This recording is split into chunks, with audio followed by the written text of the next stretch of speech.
नमस्कार दोस्तों, स्वागत करते हैं आपका एक बार फिर अपने YouTube चैनल HPG के स्टडी में। गाइस, कैसे हो आप सब लोग? उम्मीद करता हूँ बेहतर होंगे। तो हम आज जो है आपकी चाइल्ड साइकोलॉजी एंड डेवलपमेंट और पेडागोजी टीचिंग लर्निंग प्रोसेस के इंपॉर्टेंट क्वेश्चन देखेंगे, जो आपके टेट के एग्जाम में जो है इंपॉर्टेंट सेक्शन इसमें आता है 30 क्वेश्चन का। ठीक है, तो प्लीज़ वीडियो को अंत तक जरूर देखना, चैनल को सब्सक्राइब कर देना। जिसने चैनल को सब्सक्राइब नहीं किया देन आपको टेलीग्राम चैनल ज्वाइन करना होगा, जिसका लिंक जो आपको अबाउट सेक्शन में मिल जाएगा। ठीक है, तो आइए जो पहला क्वेश्चन हम डिस्कस करते हैं। फर्स्ट क्वेश्चन है गाइस हमारे पास जो है, who said the intelligence is the ability to adapt to one's surrounding. तो आपको बताना है कि बुद्धि अपने आसपास के समायोजन योग्यता है, ये किसने कहा था। तो जल्दी से इसका आंसर आप बताएंगे तो इसका राइट आंसर गाइस हो जाएगा जीन पियाजे। ठीक है, तो जीन पियाजे यानी कि ऑप्शन नंबर इसका सी सही आंसर हो जाएगा। तो गाइस ये सारे आपके साइकोलॉजी के क्वेश्चन है PYQ। तो प्लीज़ वीडियो को अंत तक जरूर देखना। ठीक है, और लाइक करते हुए चलिएगा वीडियोज़ को, बहुत कम लाइक आ रहे हैं आपके।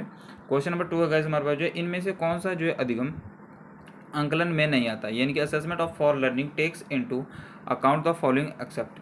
तो जल्दी से इसका आंसर बताएंगे। क्वेश्चन नंबर 2 का राइट आंसर क्या हो जाएगा? तो इसका राइट आंसर हो जाएगा learning style, option number A इसका सही आंसर हो जाएगा। यानी कि कौन सा जो है अधिगम आंकलन में नहीं आता, तो अधिगम इसका सही हो जाएगा, सही आंसर हो जाएगा अधिगम का तरीका।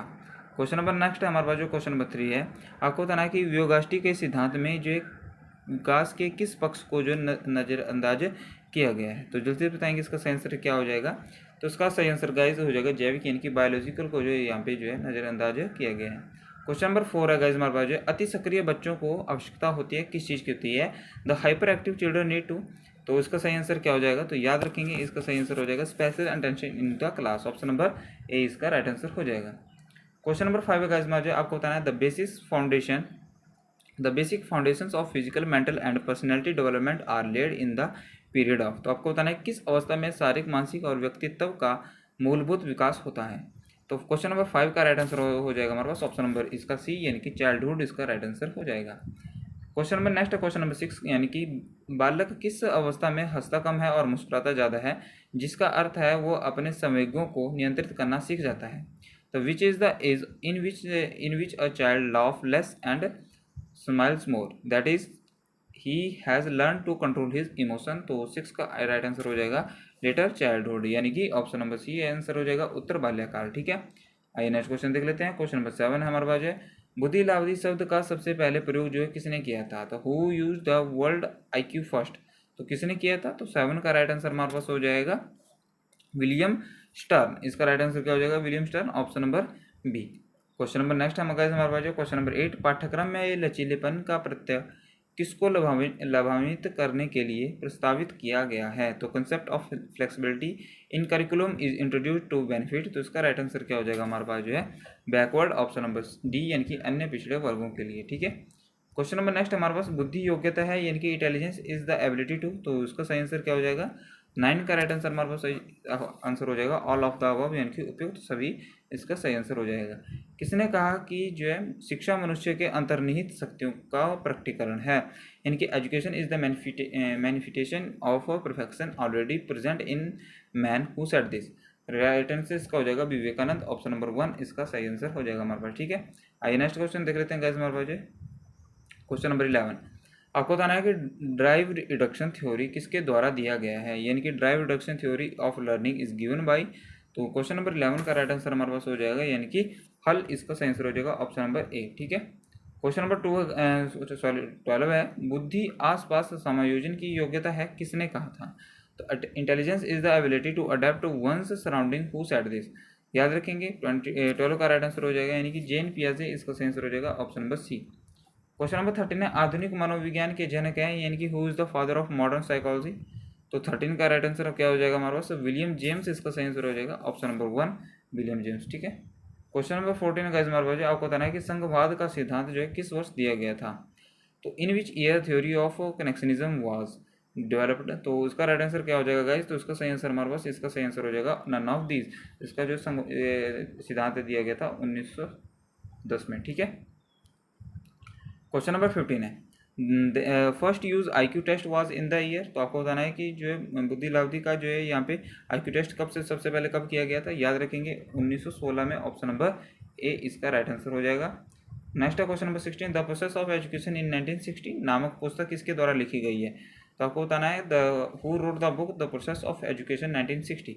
तो इसका सही आंसर हमारे पास क्या हो जाएगा? तो ब्रनर इसका सही आंसर हो जाएगा ऑप्शन नंबर 1। ठीक है। नेक्स्ट क्वेश्चन गाइस हमारे पास क्वेश्चन नंबर 17। शिक्षा मनोविज्ञान की वह शाखा है जिसमें शिक्षण और अधिगम के बारे में ये बात की जाती है। यह किसकी परिभाषा है? तो education psychology is the branch of psychology which deals in teaching and learning. Who said this? तो इसका राइट आंसर 17 का राइट आंसर हमारे पास क्या हो जाएगा? स्किनर। ऑप्शन नंबर ए इसका राइट आंसर हो जाएगा। क्वेश्चन नंबर 18 का हमारा हो जाएगा द प्रिंसिपल ऑफ बिहेवियर पुस्तक के लेखक हैं। तो 18 का राइट आंसर आपको बताना है। Who wrote principle of behaviour? तो इसका राइट आंसर हो जाएगा हॉल। इसका option number A right answer है। कौन कहता है कि काल्पनिक है नेता? तो who is a visionary leader? तो 19 का राइट आंसर आपको बताना है। तो विजनरी लीडर इसका सही आंसर हो जाएगा one who has long term perspective, यानी कि जो वह जो दीर्घ अवधि दृष्टिकोण रखता है। क्वेश्चन नंबर 20 का हमारा हो जाए आपको बताना है कि व्यक्तित्व का महत्वपूर्ण पक्ष किस रूप में जाना जाता है? The major aspect of personality is known as. याद रखेंगे इसका सही आंसर हो जाएगा आईडी। ऑप्शन नंबर सी इसका राइट आंसर हो जाएगा। क्वेश्चन नंबर 21 है हमारा हो जाए who use the psychology for the first time, यानी कि साइकोलॉजी मनोविज्ञान शब्द का सबसे पहले प्रयोग किसके द्वारा किया गया था? 21 का राइट आंसर हमारे पास हो जाएगा, यानी कि इसका रुडोल्फ गल्के इसका सही आंसर हो जाएगा। ठीक है, ऑप्शन नंबर 1। क्वेश्चन नंबर 12 है 22 सॉरी हमारे पास जो साइकोलॉजी शब्द की उत्पत्ति जो है कहाँ से की हुई है? तो जल्दी से बताएंगे। Psychology word is originated from. तो याद रखेंगे इसका सही आंसर हो जाएगा, यानी कि यह Greek word psyche and logos, इसका सही आंसर हो जाएगा ऑप्शन नंबर 1। ठीक है, यानी कि साइकी लॉगस प्लस लॉगस यूनानी भाषा के दो शब्दों से जो है साइकोलॉजी शब्द की उत्पत्ति हुई है। ऑप्शन नंबर इसका ऑप्शन नंबर ए इसका राइट आंसर हो जाएगा। क्वेश्चन नंबर 23 है संज्ञानात्मक आंदोलन के जनक थे। Who is the father of cognitive movement?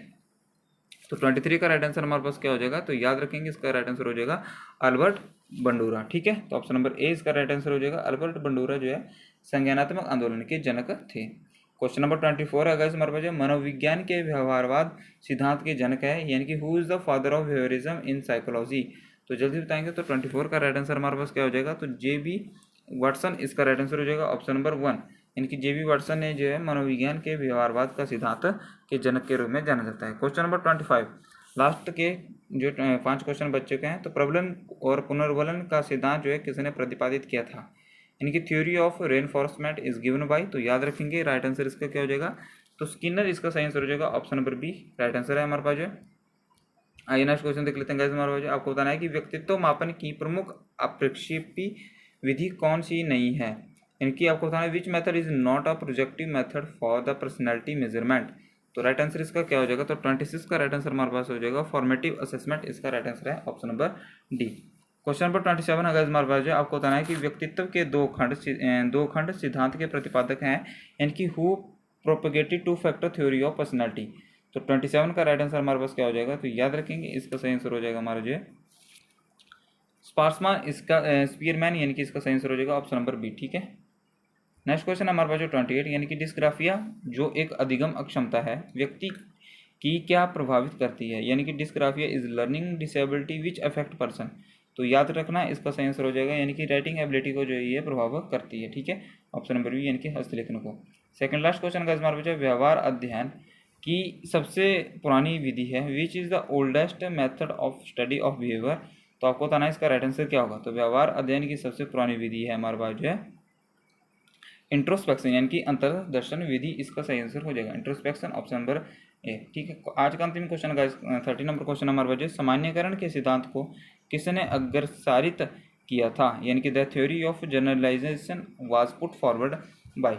तो राइट आंसर इसका क्या हो जाएगा? यानी कि चार्ल्स जूड इसका सही आंसर हो जाएगा। ठीक है, तो option number D right answer इसका हो जाएगा। तो गाइज ये थे आज के आपके साइकोलॉजी के इंपॉर्टेंट क्वेश्चन।